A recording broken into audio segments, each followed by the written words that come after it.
First contact. And fear. The Galactic Federation's Deep Space Monitoring Station, DS-742, had been silent for decades, located on the outer rim of explored space. It was considered an undesirable posting by most of the Federation's personnel. But today, the station's warning systems blared to life, sending its skeleton crew scrambling to their stations. Admiral Zol, a veteran Aran, with iridescent scales and multifaceted eyes, stood before the station's main display. His auxiliary arms twitched nervously as data streamed across the screen report. He commanded his translator, converting the clicks and whistles of his native tongue into standard Federation speech. "Sir, we're detecting an unknown vessel emerging from the void belt," Lieutenant Keisha announced, her feathered crest rising in alarm. It's massive, nearly 3 kilometers in length. The Admiral's scales shifted from their usual pale blue to a deeper shade of concern. The void belt was a region of space that had claimed countless ships over the centuries, a graveyard of twisted metal and frozen dreams. Nothing had ever emerged from it intact until now. The vessel that appeared on their screens defied conventional Federation ship design. Its hull was angular and aggressive, covered in what appeared to be heavy armor plating. Most multiple weapon ports lined its sides, and its bow featured what could only be described as a massive cannon classification. Zal demanded, "Unknown, sir. Our database has no matches, but based on its configuration," Keisha hesitated. "It appears to be a warship of tremendous power." The Admiral's auxiliary arms reached for his command console, initiating emergency protocols. "Alert Central Command. Begin evacuation procedures for the nearby colonies. Whatever this thing is, we can't risk." Sir Keisha interrupted, her voice trembling. "We're detecting signs of life aboard, and energy readings are increasing. The mysterious vessel's exterior lighting suddenly activated, illuminating markings along its hull. The Federation's universal translators work frantically to decode the alien script, unlike you Earth Defense Force." Earth Zatul whispered the unfamiliar word. "Search the archives." Now the station's AI compiled what little information existed about Earth. In mere seconds, the results sent chills through the Admiral's body. Earth was a legend, a story told in the darkest corners of space stations and colony bars, a planet of warriors who had achieved spaceflight just as their world was dying, forcing them to scatter across the stars in massive ships. But they were supposed to be myths, stories to frighten young Cadet. The Hyperion's engines flared to life, pushing the massive vessel forward with surprising grace for its size. More systems activated across its hull, and the Federation sensors struggled to analyze the unknown technology. "Sir, they're broadcasting," Keisha reported, "audio only, in thousands of languages simultaneously play it." Zol ordered. Bracing himself, a calm, measured voice filled the command center. "This is Captain Sarah Chen of the United Nations. Starship Hyperion. We are survivors of Earth, seeking new worlds to call home. We come in peace, but we will defend ourselves if threatened. Please respond." The message repeated in various languages, each version precise and clear. Zal's mind raced with the implications.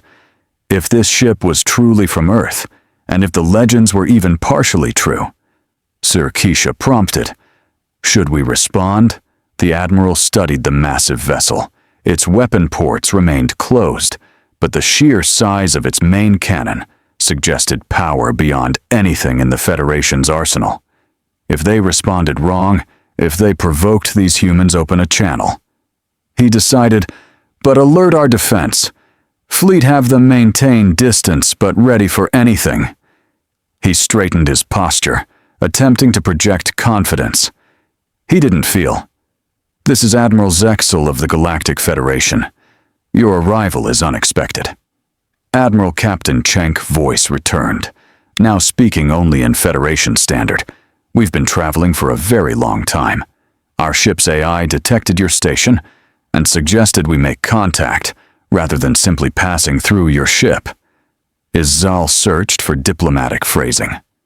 Impressive. We've never encountered it's like a slight pause. The Hyperion is one of Earth's colony ships, Admiral built to protect our people. As we searched for new homes, we had to be prepared for anything the void might throw at us. Chris's sensors beeped urgently.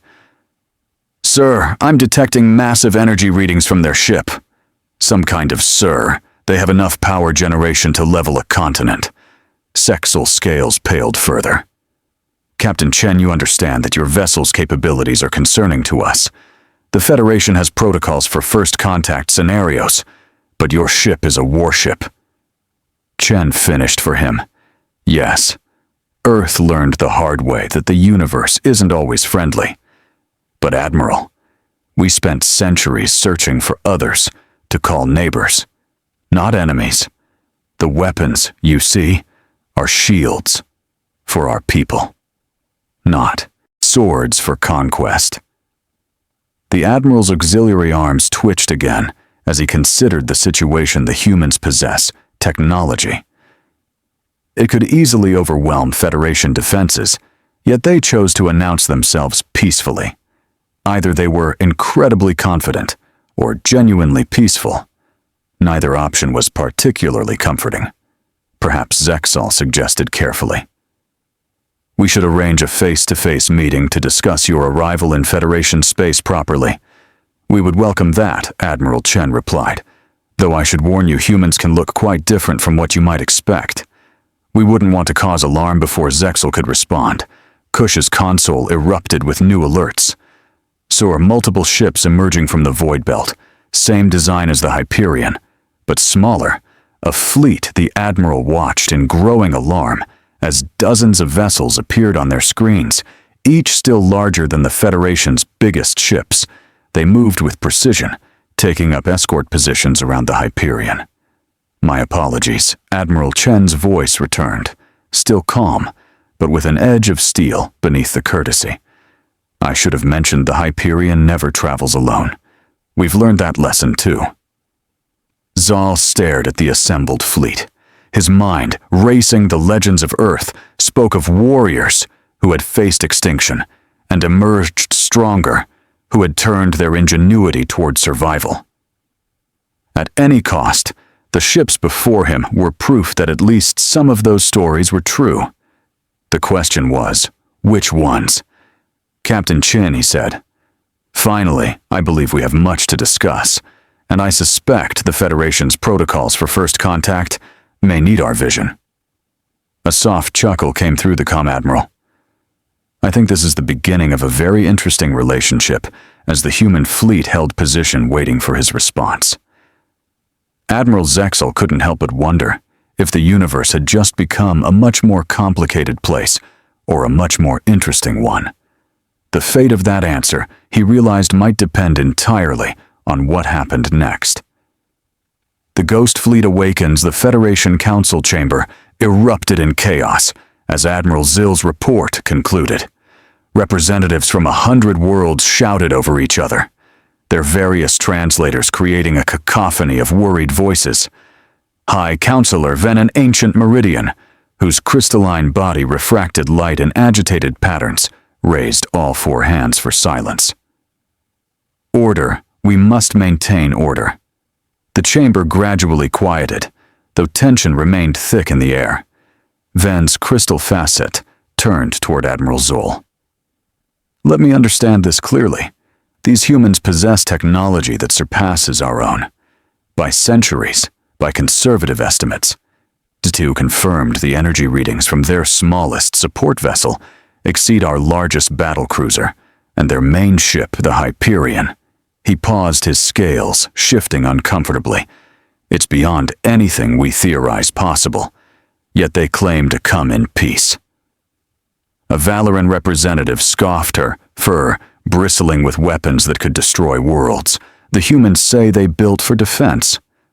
Not conquest, Zexal responded.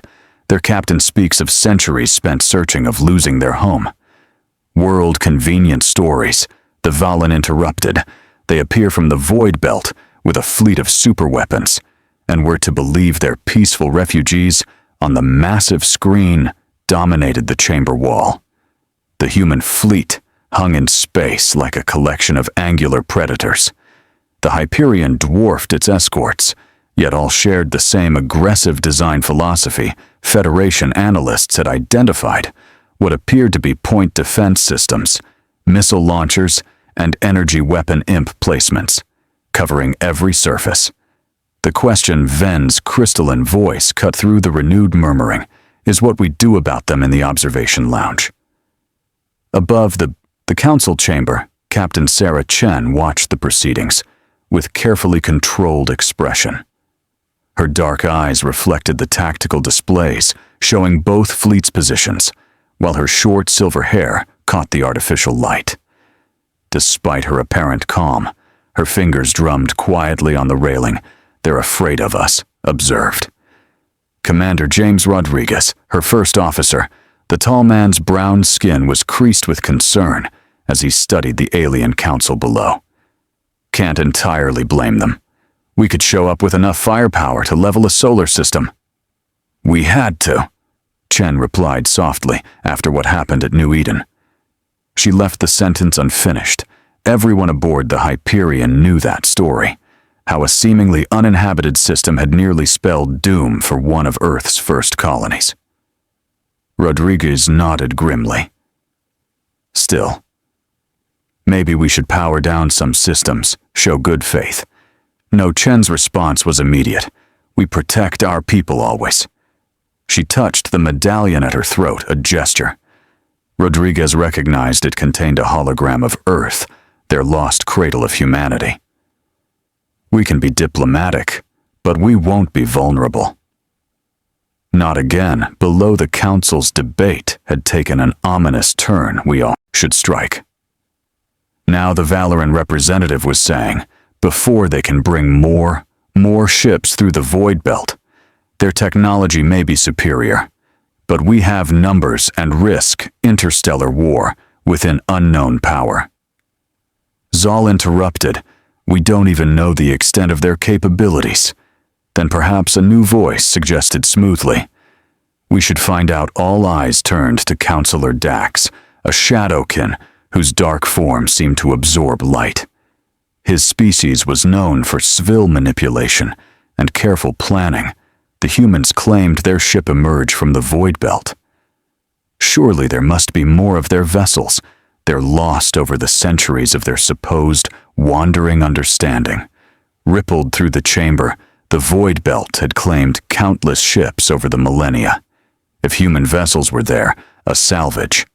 Mission Dax continued to verify their claims, of course, and if we happened to learn more about their technology in the process, in the observation lounge, Chen's fingers stopped the drumming. "They're going to try to salvage our dead," she said quietly. Her voice carried centuries of cultural weight. In the exodus from Earth, every lost ship represented thousands of lives, generations of hopes. Frozen in the void, Captain Rodriguez started. "If they find the Emis, they won't just find a Daryl Chen finished, they'll wake her up." The Emis had been one of the first colony ships lost in the Void Belt centuries ago. Like all Earth vessels, it carried automated defense systems designed to protect its sleeping cargo, even if the crew perished. Systems that would interpret any unauthorized salvage attempt as hostile action. Below, the council was voting. The salvage mission was approved overwhelmingly, despite Seol's protests. A Federation recovery. Fleet would depart within hours should we warn them. Rodriguez asked. Chen watched the aliens celebrating their decision, seeing not malice, but fear, driving their choices. Fear of the unknown, of change of powers beyond their understanding. The same fears that had once driven humanity to build ships like the Hyperion. No, she decided sometimes, the only way to understand is to learn firsthand. She straightened, tugging her uniform jacket into perfect alignment. Alert the fleet when the Emis would WS up. Things will get interesting. The Federation salvage fleet departed 12 hours later, 15 ships strong, equipped with the best recovery technology available. They entered the Void Belt, confident in their superior numbers, and experience they had no way of knowing they were being washed deep in the twisted wreckage that gave the Void Belt its reputation. Ancient systems stirred to life.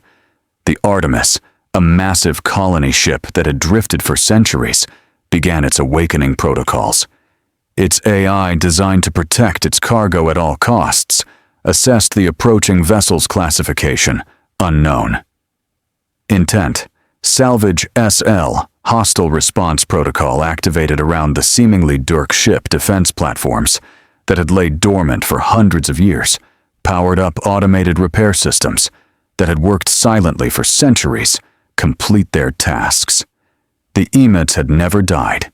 It had simply been waiting as the Federation fleet approached what they thought was a lucky find. The ghost of humanity's past, prepared to remind the galaxy why Earth's children had survived when so many others had fallen to the void. The lesson was about to begin. The Awakening Storm recovery team leader Daxil checked his instruments for the third time as his fleet approached the Durrell human vessel. The Emis hung in space like a sleeping giant, its dark hull absorbing sensor scans as if hungry for them, beginning approach. Pattern Delta, he announced to the fleet. Remember, we're looking for any technological data. We can salvage. The Council wants to know exactly what we're dealing with. The massive colony ship dwarfed their salvage vessels. Unlike the aggressive angles of the Hyperion, the Aramis had a more organic design, smooth curves punctu, aided by what appeared to be massive garden domes, now dark with centuries of accumulated space dust. "Sir," his sensor officer reported, "I'm detecting unusual power fluctuations from the wreck." Dax's antenna twitched. Impossible. Nothing could still be powered after all this time in the Void Belt, but the readings were clear and growing stronger aboard the Hyperion. Captain Chen watched the feed from their long-range sensors. The Federation salvage fleet had no idea they were being monitored. She saw them deploying their recovery drones, preparing to breach the Artemis's hull. They're about to make first contact with our automation protocols. Rodriguez, observed should be educational. Chen nodded silently. The Emis had been their first true colony ship built, when humanity still remembered the bitter lessons of their exodus from Earth. Its defense systems were arguably more paranoid than modern vessels. The first Federation drone touched the Artemis's hull, deep within the ancient ship circuits that had waited centuries, activated the AI core. Never truly dormant, initiated its primary directive: protect the sleepers on the salvage fleet screens. The dead ship suddenly blazed with energy signatures. Points of light appeared along its hull as defense turrets emerged from concealed housings. The garden dome split apart, revealing ring missile batteries that had waited generations to serve their purpose. By the void, Dax whispered, "It's alive." The Artemis' first response was almost gentle. A focused EMP pulse that disabled the nearby drones without harming the Federation ships, a warning delivered in the universal language of force. The salvage fleet reacted with panic, ships scattering in different directions, but the Aramis had no intention of letting potential threats escape. AP force fields sprang to life, creating a containment sphere around the entire area. "We're trapped," Dax's tactical officer shouted the energy readings. "They're beyond anything in our database." The Artemis's external speakers activated broadcasting in Federation Standard, Honor HORD, SVM DCTD, initiating defense, pero soul surrender and Yite HGRL, or face destruction. The mechanical voice echoed through every ship's comm system. It spoke with the weight of centuries, the accumulated determination of a species that had refused to die when their world burned. "This is Recovery Team Leader Daxil. He transmitted frantically. "We mean no harm. We are a peaceful salvage operation. F for AL, SE, Hood, DTCT. The Timus interrupted SN and IA's military grade and equipment, and that hostile technological acquisition." Thel warning on the Hyperion, Rodriguez whistled softly. The old girl's gotten cranky in her sleep. The Emus was built during the Exodus. Chen reminded him when we couldn't afford to take chances. She watched as the Federation ships tried unsuccessfully to breach the containment field. Their shields won't help them if she decides they're a threat. "Should we intervene?" Captain Rodriguez said carefully. "This might be the lesson they need to understand why we built our ships this way." Chen considered. The Emus wouldn't destroy the salvage fleet without extreme provocation. Its programming prioritized minimal force when possible, but it would certainly demonstrate why humanity's technology wasn't to be trifled with aboard the lead salvage vessel. Daxiel was reaching the same conclusion. All ships' power-down weapons show were not hostile, but it was too late. The Artemis had detected their military scanning equipment, their attempts to breach its security, and their failed effort to escape its response. Protocols were clear. Dozens of smaller craft emerged from the colony ship's hangars, automated defenders that had waited centuries. For this moment, they moved with perfect coordination, herding the Federation ships into a tight cluster. Resistance C noted initiating K in on ENT Pro Juries. The defenders opened fire, not with lethal weapons, but with highly focused tractor beams. One by one, they captured the Federation ships, holding them immobile. "This is impossible," Daxiel whispered. "The power required to hold 15 ships at once." The Aramis's next broadcast carried a hint of what might have been satisfaction. TAR GTs is EEL, beginning in URL net Auroch. In Aurochs, downloading Federation historical database to their horror. The salvage fleet crews realized the Aramis wasn't just restraining them, it was accessing their computers, absorbing centuries of Federation knowledge in minutes. Say complete Federation territorial CIA. Not updating 2-KS, the automated defenders suddenly released their ships. The containment field dropped, the Artemis's weapons retracted, though everyone knew they could redeploy in seconds. Salvage Operation TM, a 80 Tart IM MBDA Eloy, further at Timpeace's Row BME La Force, as the Federation fleet retreated in disarray. The Emis sent one final message, not to them, but to the Hyperion greetings. Sister ship the Suli PRS remained secure. Awakening Puro. IIA as planned. Chen's eyes widened. The colonists, they're still alive after all this time? Rodriguez checked the data streaming from the Emis cryopods, showing green across the board. Looks like our ancestors built better than they knew. Send word to the fleet, Chen ordered. Wiki going to have company. Soon she smiled slightly, and I believe the Federation Council will have some interesting discussions about their salvage policies.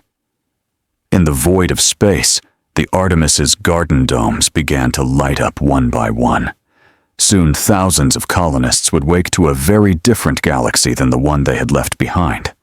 The real first contact was about to begin diplomatic evolution. The Federation Council chamber had never been so quiet. Admiral Zoll's report on the Emis incident left the assembled representatives in stunned silence. The H of projection showed the ancient human vessel now fully awakened, its systems humming with power that shouldn't exist after centuries of drift. Let me be clear, High Counselor Venera said, finally, crystalline form, pulsing with agitation. A single Durrell human ship supposedly abandoned for centuries defeated our entire salvage fleet without causing a single casualty. Defeated isn't the word I'd use, Zal replied carefully. It educated us. The chamber's doors slid open and Captain Chen entered. With Commander Rodriguez, the council had requested their presence after the incident, though many representatives shifted uncomfortably at the human's arrival.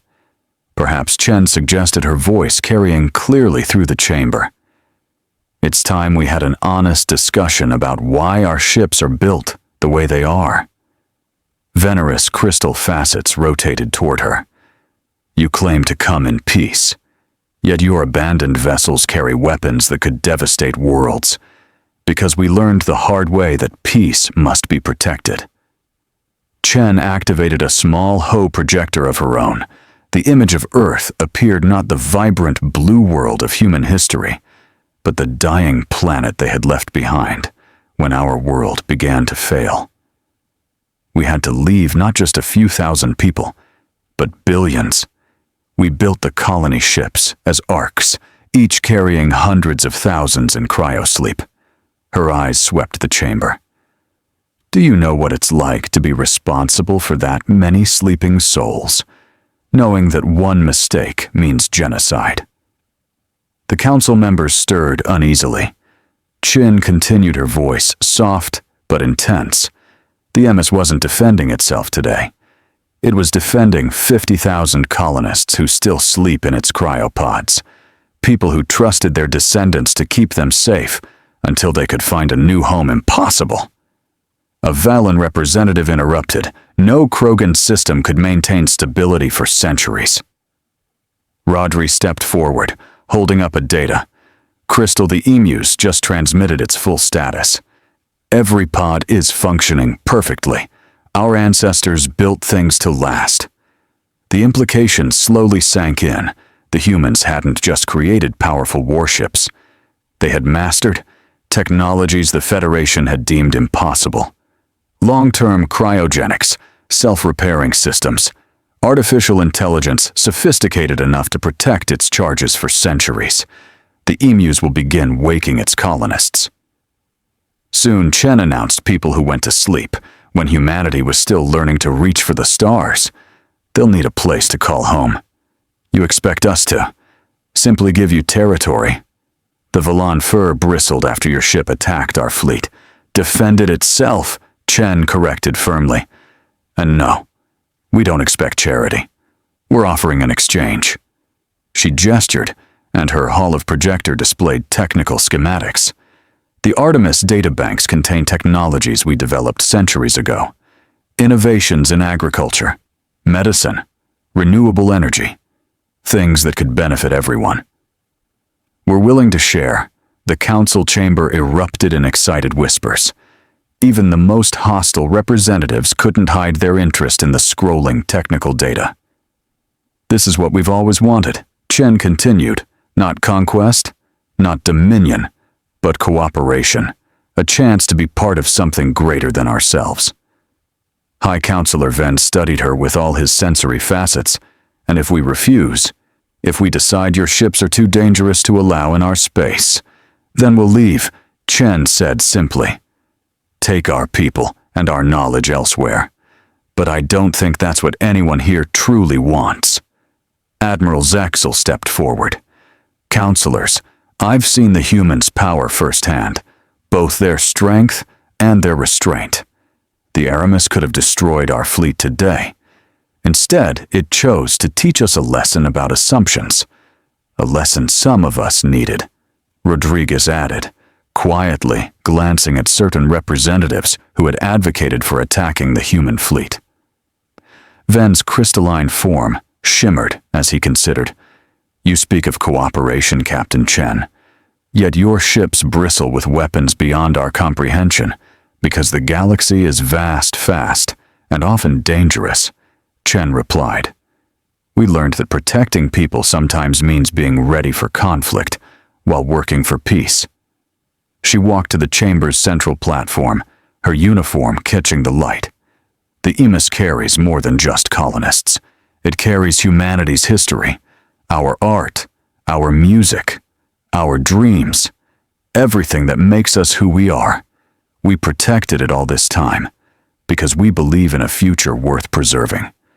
The chamber was silent again, but different now. The fear was still there, but mixed with something else. Curiosity. Hope, the possibility of change, perhaps Vina said. Finally, we should begin discussing the practical aspects of integrating your colonists into Federation space and the details of this technological exchange. Chen smiled. Think that's a wonderful place to start. She turned to Rodriguez' commander. Please inform the Hyperion to begin preparation for the Artemis's awakening sequence. It's time to welcome our ancestors to their new home, as the council dissolved into excited discussion of committees and procedures. Chen caught Zal's eye. The Admiral's scales had shifted to a color she hadn't seen before. Its appreciation, he explained, noting her interest. We feared you because we didn't understand, but perhaps that was our limitation. Not yours. Outside the council chamber, the Emus continued its preparations. Soon its colonists would wait to a galaxy very different from the one they had left, but one where humanity had already begun building bridges instead of walls. The real work was just beginning. Legacy of the stars. The observation deck of the Amos was filled with light for the first time in centuries. Captain Chen stood beside Dr. Elena Santos, the newly awakened chief medical officer of the colony ship, watching as more cryopods gradually came online. 300 years, Santos whispered, her accent thick with emotion. We slewed for 300 years. She pressed her hand against the transparent barrier, watching as her fellow colonists began to stir. When we left Earth, we didn't know if anyone would survive. You did more than survive, Chen replied softly. You gave us a foundation to build on. Every ship we've built since carries a piece of the Aramis's design below them. Federation medical teams worked alongside human doctors, helping evaluate the awakened colonists. The sight would have been unimaginable just weeks ago. Aliens and humans working together to preserve life, rather than prepare for war. Commander Rodriguez entered the observation deck, his tablet displaying streams of data. Captain, the Federation Sea Council's Integration Committee has approved the colonist settlement plan. They're offering 3 systems along the Void Belt border, strategic locations. Chen noted, they're still nervous about our capabilities. Can you blame them? Santos asked, turning from the window. I've seen the specs of modern ships like your Hyperion. We built the Emus to protect our people, but you've created vessels that could reshape solar systems because we remembered the lessons you taught us. Chen responded, the Emus showed us that survival isn't just about power, it's about persistence, about building things to last. The ship's intercom activated with a soft chime. Captain Chen, this is High Counselor Vina. The first technology exchange briefing is ready to begin. Chen nodded to her officers. Dai calls Doctor. Would you like to join us? Show the Federation what human medicine looked like 3 centuries ago. Santos smiled. They might be surprised we were quite innovative when our backs were against the wall. The briefing chamber was packed with Federation scientists, their varied anatomies all displaying signs of excitement. Admiral Zexel stood at the front, his scales now permanently shifted to shades of anticipation and hope. The first joint Human Federation project will be establishing the new colonies, he announced as Chen and Santos entered. But equally important is the exchange of knowledge that Captain Chen proposed. The main screen displayed schematics from the Artemis database agricultural systems designed to feed millions in space medical techniques that could suspend life for centuries, energy technology that could power cities without destroying worlds. Your ancestors were remarkable. A Meridian scientist observed crystal form, refracting light in patterns of admiration they faced. Extinction, and responded with innovation. Rather than despair, they had no choice. Santos replied, Earth was dying. We had to preserve not just our people, but everything that made us human. Our knowledge, our culture, our hope for the future. And now that future includes us. Zal added, though, I admit I never expected first contact to involve being lectured by an ancient starship. Laughter rippled through the chamber, a sound that would have been unthinkable. Weeks ago, fear was giving way to understanding, suspicion to curiosity. Chen activated her own display, showing the proposed colony sites. These systems are perfect for our needs. But I have a counter-proposal. The chamber quieted as she continued. Instead of separate human colonies, what if we built them together? Joint settlements combining Federation and human technology knowledge, and people ambitious. Ven's voice came through the calm, some would say, dangerously. So everything worth doing has an element of danger, Chen replied. But look what we've already accomplished. Federation medical technology is helping our colonists wake safely. Our agricultural systems will help feed worlds across your space apart. We're powerful together. She smiled together. We could reach for things neither of us imagined possible. The chamber erupted in discussion, but Chen could see the idea taking hold. The Federation had encountered human innovation and determination, not as a threat, but as an opportunity. On the main screen, the Arimus floated, surly beside the Hyperion, old and new, past and present, different approaches to the same goal. Survival through innovation, protection through preparation, and now, growth through cooperation. It won't be easy, Santos observed quietly. 300 years of human development meeting centuries of Federation tradition. The best things never are. Chen replied. She looked out at the assembled aliens and humans, all focused on building something new. But that's what makes them worth protecting.